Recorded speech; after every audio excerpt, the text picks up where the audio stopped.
This costume is called Makatun, an evaluator depicting beauty with power and resilience. 100% handcrafted from old DVDs, tree bark, dried leaves, cartoons, pages of old books, and a sack once discarded, now reborn. It carries a message for the SDG 13 climate action. Makatun is born from the vision of turning the forgotten into the unforgettable. Every old DVD once played someone's memories.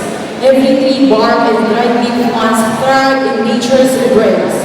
Cartoon and book pages once carried roots and ideas. The humble sap once held harvest that fed lives.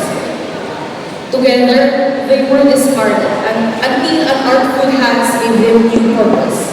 Every details and materials used is a reminder our planet is hurting. But like Makatun, we can rise, transform, and fight for its future. Climate action is not tomorrow's battle, it is today's.